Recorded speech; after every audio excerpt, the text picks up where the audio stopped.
This lesson is for Thursday, November 27th, 2025. Subject: Thanksgiving. Golden text: Psalm. This is the day which the Lord hath made. We will rejoice and be glad in it. O give thanks unto the Lord, for he is good, for his mercy endureth forever. Responsive reading. James. My brethren, count it all joy when ye fall into divers temptations, knowing this, that the trying of your faith worketh patience. But let patience have her perfect work, that ye may be perfect and entire, wanting nothing. Blessed is the man that endureth temptation, for when he is tried, he shall receive the crown of life, which the Lord hath promised to them that love him. Do not err, my beloved brethren. Every good gift and every perfect gift is from above, and cometh down from the Father of lights, with whom is no variableness, neither shadow of turning. Whoso looketh into the perfect law of liberty, and continueth therein, he being not a forgetful hearer, but a doer of the work, this man shall be blessed in his deed. Pure religion and undefiled before God and the Father is this: to visit the fatherless and widows in their affliction, and to keep himself unspotted from the world. The Bible. Isaiah. Thus saith the Lord that created thee, O Jacob, and he that formed thee, O Israel. Fear not, for I have redeemed thee. I have called thee by thy name, thou art mine. Psalm. Many are the afflictions of the righteous, but the Lord delivereth him out of them all. Colossians.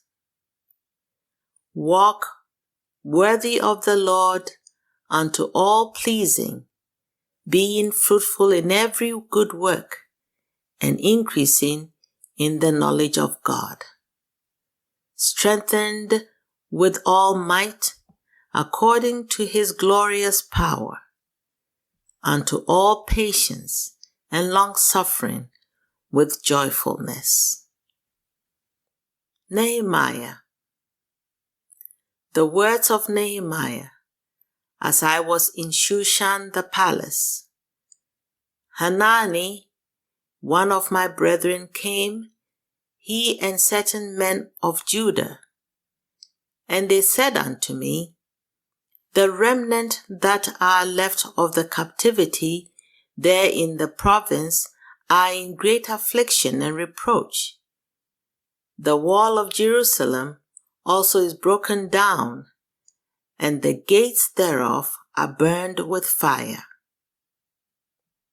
And I said unto the king, If it please the king, and if thy servant have found favor in thy sight, that thou wouldest send me unto Judah, unto the city of my father's sepulchres, that I may build it.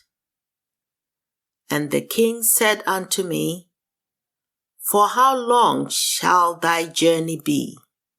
And when wilt thou return? So it pleased the king to send me, and I set him a time. So I came to Jerusalem. Then said I unto them, Come and let us build up the wall of Jerusalem, that we be no more a reproach. So built we the wall. But it came to pass that when Sanballat and Tobiah and the Arabians and the Ammonites and the Ashdodites heard that the walls of Jerusalem were made up, they were very wroth, and conspired all of them together to come and to fight against Jerusalem and to hinder it. Nevertheless, we made our prayer unto our God and set a watch against them day and night because of them. And it came to pass, when our enemies heard that it was known unto us, and God had brought their counsel to naught, that we returned all of us to the wall, every one unto his work. Now it came to pass, when the wall was built, and I had set up the doors, and the porters, and the singers, and the Levites were appointed. All the people gathered themselves together, and they spake unto Ezra the scribe to bring the book of the law of Moses. So they read in the book, in the law of God distinctly. And Nehemiah said unto all the people, This day is holy unto the Lord your God. Mourn not, nor weep, for all the people wept when they heard the words of the law. Then he said unto them, Go your way, eat the fat, and drink the sweet, and send portions unto them for whom nothing is prepared. For this day is holy unto our Lord. Neither be ye sorry, for the joy of the Lord is your strength. 2 Corinthians. For our light affliction, which is but for a moment, worketh for us a far more exceeding and eternal weight of glory, while we look not at the things which are seen, but at the things which are not seen. For the things which are seen are temporal, but the things which are not seen are eternal. 1 Peter. For ye were as sheep going astray, but are now returned unto the shepherd and bishop of your souls.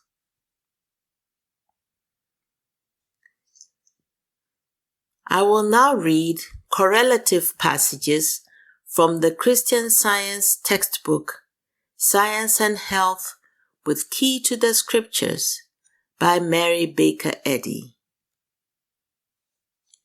Gratitude is much more than a verbal expression of thanks. Action expresses more gratitude than speech. What we most need is the prayer of fervent desire for growth in grace, expressed in patience, meekness, love, and good deeds. If we are ungrateful for life, truth, and love, and yet return thanks to God for all blessings, we are insincere and incur the sharp censure our Master pronounces on hypocrites. In such a case, the only acceptable prayer is to put the finger on the lips and remember our blessings. While the heart is far from divine truth and love, we cannot conceal the ingratitude of barren lives. The sharp experiences of belief in the supposititious life of matter, as well as our disappointments and ceaseless woes, turn us like tired children to the arms of divine love. Then we begin to learn life in divine science. Through the wholesome chastisements of love, we are helped onward in the march towards righteousness, peace, and purity, which are the landmarks of science. We reach the science of Christianity through demonstration of the divine nature. But in this wicked world, goodness will be evil spoken of, and patience must bring experience. Be watchful, sober, and vigilant. The way is straight and narrow, which leads to the understanding that God is the only life. It is a warfare with the flesh, in which we must conquer sin, sickness, and death, either here or hereafter, certainly before we can reach the goal of spirit or life in God. Work out your own salvation is the demand of life and love, for to this end God worketh with you.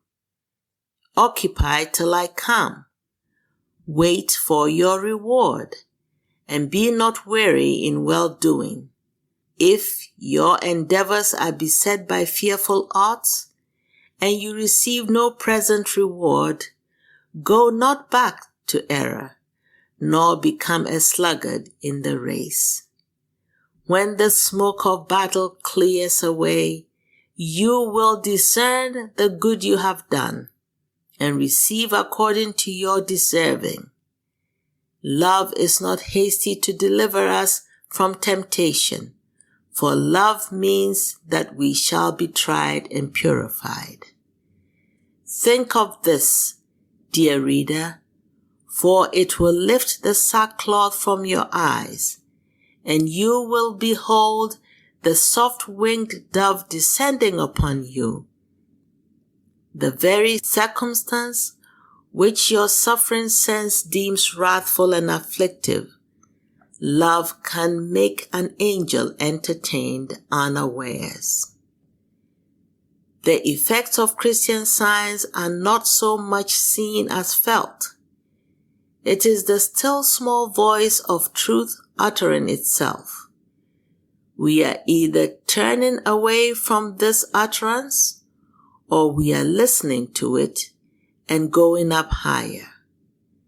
Willingness to become as a little child and to leave the old for the new renders thought receptive of the advanced idea.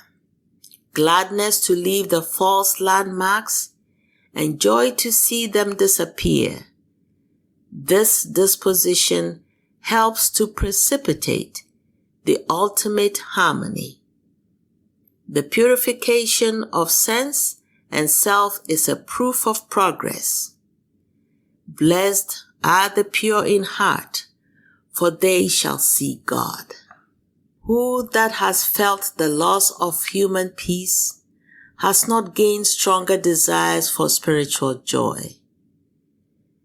The aspiration after heavenly good comes even before we discover what belongs to wisdom and love. The loss of earthly hopes and pleasures brightens the ascending path of many a heart. The pains of sense quickly inform us that the pleasures of sense are mortal and that joy is spiritual. Man's happiness is not therefore at the disposal of physical sense. The poor suffering heart needs its rightful nutriment, such as peace, patience in tribulation, and a priceless sense of the dear Father's loving kindness. Love inspires, illumines, designates, and leads the way.